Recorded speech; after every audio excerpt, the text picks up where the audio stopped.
All right, so I thought I would just to, kind of show you what she's like in the tacking up procedure and getting ready and stuff like that, because sometimes it's things that you don't really get to see. They come in the arena and they're already tacked up and ready, and I just kind of like to show as much as I can about what they're doing and how they are.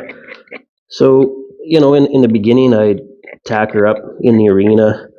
Um, Generally, just tack them up. They're standing kind of ground tied, and if they feel they want to leave, they can, and we just kind of build from there. I don't really like to start tacking them up directly in the barn or in the cross ties or tied in whatever fashion until I can tack them up. They can just kind of stand there while they tack up and get ready where they have the opportunity to leave if they want. And it's just for a couple of reasons. It can save some problems if they happen to pull back or they scare themselves or they slip on the concrete or any of those factors, but also that it just gives them a sense of self-management and self-control, and a little bit, even if you want to think towards self-carriage, where they have to kind of just be a little bit more responsible for themselves, stay in there, but knowing that they can leave. So it's always nice that they have the option once it's all good in the arena. Just because I think it's a very good skill for horses to have to tie. Then I'll tie them in the arena to a tie ring. I'm a really big fan of the tie rings. So if they want to pull back or they need to pull back or something happens where they feel a little worried, they can move and get some slack through the rope. And I find them to just be a really valuable tool. Kind of just started using them a couple of years ago, but they are quite nice. So her mane's a little bit unkempt right now, and there's some bot flies that I'll pick off in the next little bit. Kind of thought we were done with them and had them cleaned up, and then got a whole new run of them. So we'll sort that out before she comes home. I think the girls are going to give her a little makeover and do up her mane, braid it all up again before she goes. And so it's been actually a while since I've worked with her with the clippers, but we'll see what she thinks today. That girl. Let's ask her to lower her head here a little bit, run the clippers up by her neck, and then up into the bridle path area here. And if she can just kind of find this softness and kind of come around to me here, in this position, and stay relaxed, rubbing them all over here, give her a little up by the ears. When she finds that softness and that relaxation, we'll just kind of go away with it. Good. Yeah, it's a good girl. So in the beginning, she was quite worried about it. I fully expect that she's probably going to test whoever is the one that starts to clip her when she comes home. She just kind of has that in her a little bit. She wants to just check and see if she can put her faith in you and follow the information you're giving her. It's just kind of in her nature. She doesn't just give things right away, especially if she's in a little bit of a mood where she feels like she would just rather not. She may lift her head up. She may start to back up a little bit, in which case you can, with her at this point right now, if she starts to lift her head up, if she starts to just say, you know what, I'm leaving, you can kind of just take a hold of the halter and ask her to come down and just, kind of just say, okay, that's good. We don't need to go and play these silly games because she's quite good with it. If she was genuinely worried about it, there's things that you could do, obviously, to help her with that, but there's very few things that she's really worried about that I've found so far anyway. There's been a few, but you can work through them fairly quick. But then sometimes there's just days when she's just like, you know what, I'm not super comfortable with that, so I think I'll just leave. And then you can just kind of be a little bit more, you can bring your expectations a little bit higher into what she's capable of managing in those situations. Same with the fly spray. You know, sometimes she'll kind of move around and scoot around like she's never had it done before. And again, in those moments, I'm just going to kind of, and you don't have to pull on her, jerk on her, or be really firm or really strong with her, or, you know, do it in a way that frightens her. But you can do it in a way that just sort of says, okay, you know what, we don't really need to do that today. It's all good, right? Flies are bad, driving all the horses a little bit crazy. Good girl.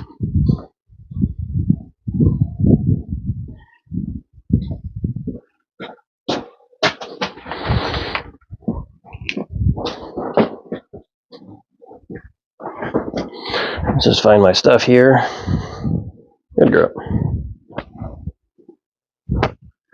I also like to, when we're tacking up in the barn and when we get to this stage, is also to give them the opportunity, give them a moment or two when I'm in the tack room and I'm not right here. You can kind of get a gauge on how they are, if they're walking back and forth or turning circles or, you know, pawing the floor or getting worried or stressed or whatever. It gives us just another opportunity to kind of come and help them find a little bit of quietness within themselves. So I'm just riding her right now in one of my old Steuben Tristans. I have 2 or 3 of the old school saddles. I really don't care for the saddles that are super deep seated with big thigh blocks on them, so I have a bunch of older Steubens, and I really like the Tristans. And you know, it just seems to fit her quite well, so she seems quite content in it.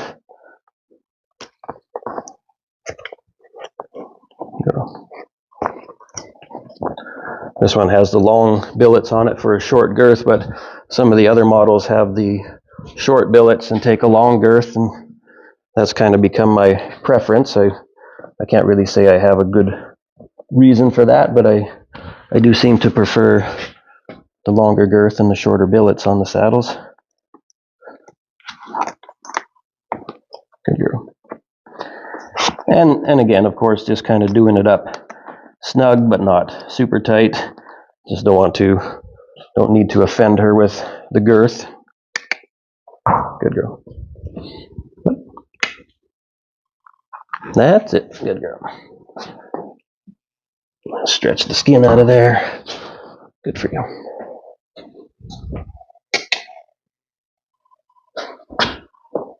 Good.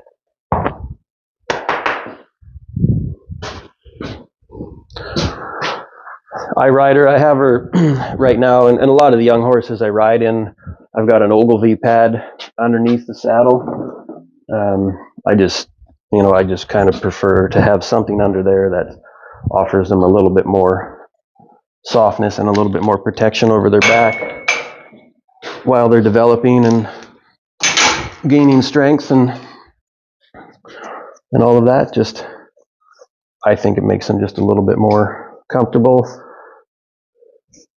They do happen to kind of drop the back and hollow out a little bit and kind of get jarred a little. It doesn't, gives them a little bit more cushion. So I like to have the horses just kind of bring their head around into me like this. You can open your mouth. Yep. Just kind of holding, there you go. I like to have them so they bring their head around and kind of just be a little bit at this level when I halter them, or, you know, halter on, halter off, anything like that.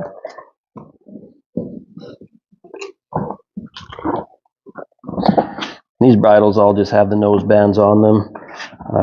Again, the nose bands are just there, but I don't, you know, my nose bands are quite loose. I never ride with a tight nose band, or these are cranks, but that's, again, just simply because that's what the bridle came with, and just ride loose and don't really ever have a flash nose band or anything on them.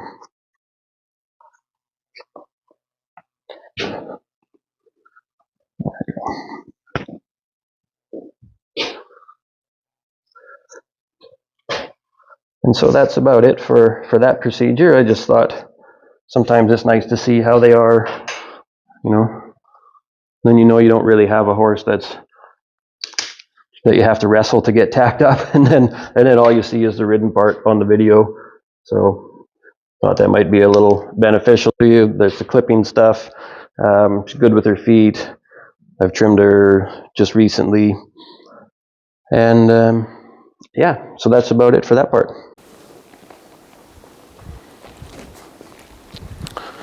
Okay, so just brought her over from the barn in the arena and got on her. I probably won't go through a whole lot of the walk, trot, canter stuff that we've showed in the last video. It's pretty much the same. You know, we're just kind of working on building that, developing that, making it a little bit better, and just kind of cleaning it up a little bit. And, you know, so what I like to do with young horses is not get hyper-focused on the ridden part. Of course, that's what they're here for, and that's the important part, that they get comfortable with the walk, trot, canter and having a rider on and all of that, you know, that stuff that we talked about before. But also, it's really important to expose them, or important to me anyway, to expose them to as much as I can while they're here. So getting them out, you know, standing better to have their feet done, standing things like clippers or trailer loading. The fella that brought her here mentioned that she was a little hard to get on the trailer that morning or that day. I don't know, you know, what that means or what it was, but I've been loading her on my trailer, and I like to do that too, just because, you know, sometimes it's not really, they don't really have a loading problem, but sometimes just going on to a different trailer, or one with a ramp versus non-ramp, or anything like that, right? Just kind of opening up their world a little bit more so that they have a little better understanding of different situations and different things and whatnot. So here, just kind of going across this tarp here. It's got the rails on each side, so she's not quite too sure about that. I normally don't have the rails there, so this is new. And also, I haven't done this with the tarp or the hanging curtain. I haven't done that for a while now. Again, for the reason that I don't want to do it every day, because if I do, it just becomes part of the class, right? It's nothing to think about, nothing exciting, nothing to puzzle over. It's just something that we do every day, so it becomes normal, just part of the routine. In moments like when she's a little bit uncertain of the tarp on the floor or whatever it is, trying not to have the feeling that I'm putting my leg on or kissing to her, clucking to her to try to get her across the tarp or through whatever area happens to be a little bit bothersome, but rather just trying to take her a little left, a little right, get a little bit the front legs moving, and almost trying to have the leg off so she doesn't feel that, you know, there's a contradiction there of her kind of being uncertain and leaning a little bit backwards away from it, and then also feeling that I'm trying to push her through that. I would say, again, just like the clippers and like we talked about in the barn, there are moments when sometimes that stopping and freezing is more just a, yeah, you know, I don't think I'd like to do that. So then you can take that into account and kind of judge how you can manage the situation. But in the beginnings or in new places, new whatever it might be, if it's a genuine uncertainty, then, you know, that's how I would approach it. Same with horses, you know, things like loading. Sometimes a horse has been on their own trailer, you know, 100 times, and then one day they walk up to it and they just kind of stop, and they're not acting afraid of it, they're not backing up from it, they just kind of stop and plant there. And again, you can kind of bring those expectations a little bit more into play where you kind of expect a little bit more on their end of the deal, right? So not much different than dealing with people or anything like that in that situation, in my opinion.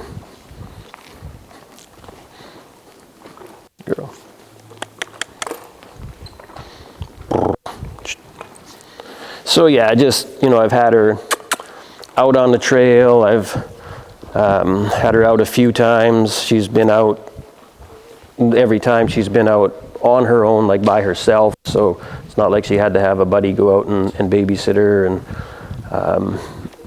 so just things like that.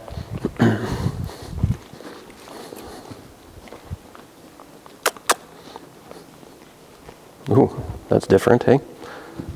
Yeah, it's never rolled away from you before. Yeah, good girl. We haven't done this, so I just was curious what she might, this bamboo pole happened to be leaning there from an earlier time, so I thought I would just give it a shot and see what her reactions were, what her thoughts are. Good girl. And again, just trying to find new things once in a while to try and just see what happens. Obviously, not putting yourself in a situation where you might end up with a result you don't want. Don't put yourself in any risky places or whatever, or them. But sometimes you gotta experiment and try something new and see how their reactions to it are. Very good. That's the stuff. Good girl. Good.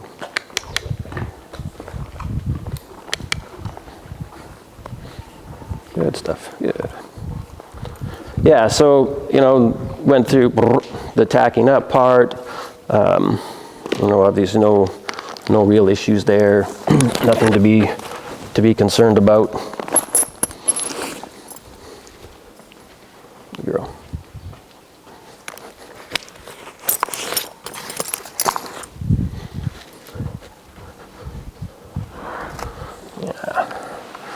And, just like we talked about in all the other videos, just really working on that relaxation and the suppleness and the connection and understanding how to manage herself in different situations and what to do and how to really working on how she feels about the things she's doing and not just focusing on what she's doing or getting her to do things. That's important. That's part of it too. But just having her learn to really give a connection to what it is she's doing and how she feels about doing that. And then just like everybody else, when you feel good about what you're doing, it makes doing it a lot easier.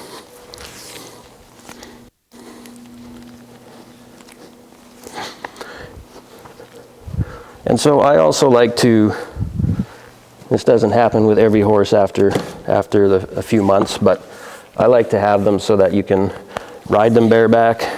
I think it's an extremely valuable thing to be able to do, so long as you can ride them in a way that doesn't upset them. You got to be able to kind of sit on them, but I won't lie, she's not a comfortable horse to ride bareback, and this is only the second attempt that we've done at it. I just have the reins hooked to the halter.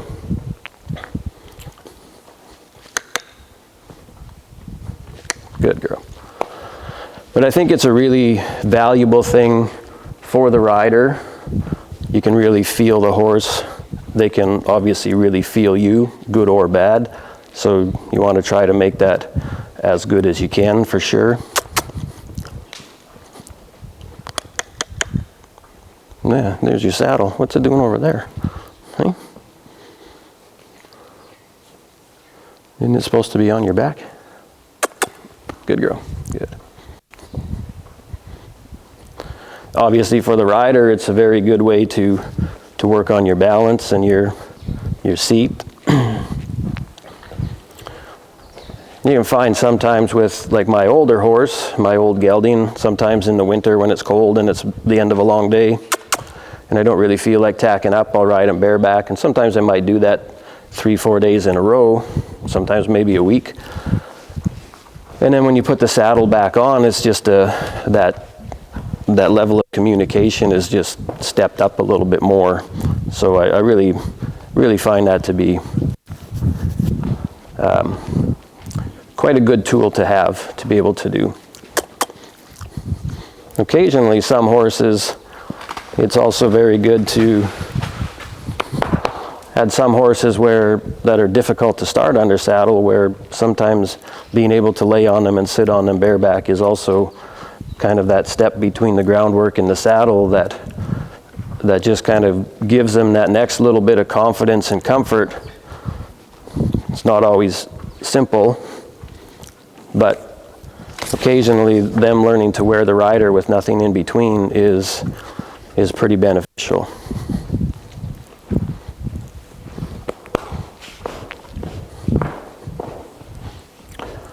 And you know, the same ideas apply, just nice and forward and relaxed and long in the neck and through the back.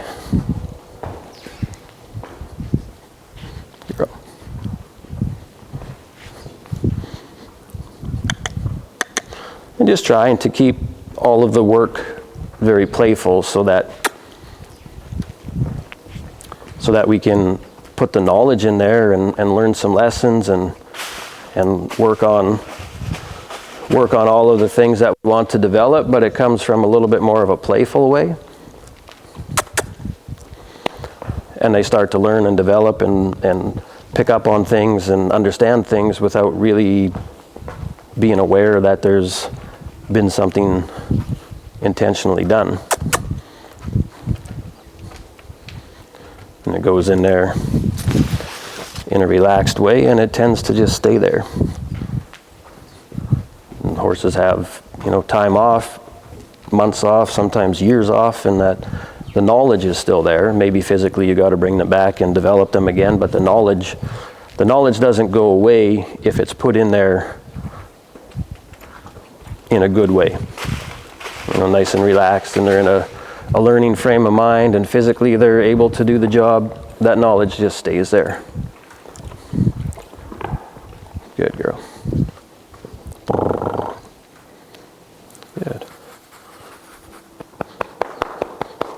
Yeah, good girl. Yeah, so that's kind of, you know, I just thought I would put like a mashup of everything that we've kind of been working on, and some of the trail riding and the tacking up and the clippers and fly spray and this kind of thing. You know, just so you can kind of see a bit of what we've touched on all along. You already got the under saddle videos and that stuff, and like I said, it's just a continuation of developing that more and more. And all in all, yeah, doing really well. Thank you.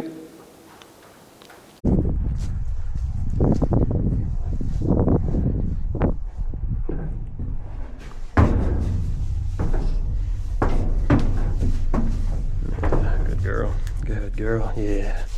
Good girl. Good.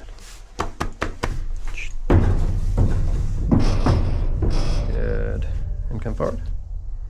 Yep, come. Good for you, good. Yeah. Good. Good, that's it. Good. Good. And come. Yeah. Good girl. Good. Up. Yes, good. And back.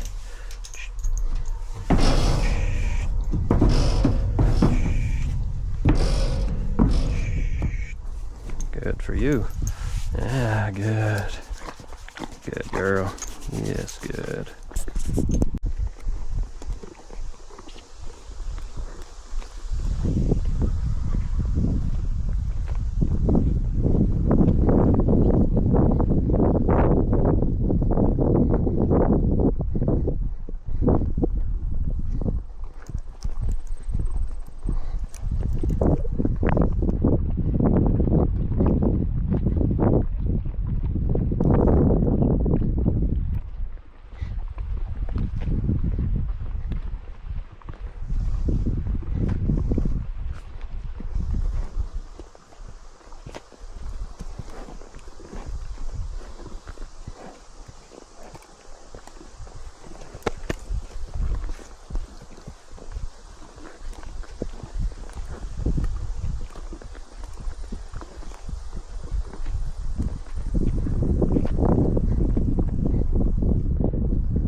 Hey, girl.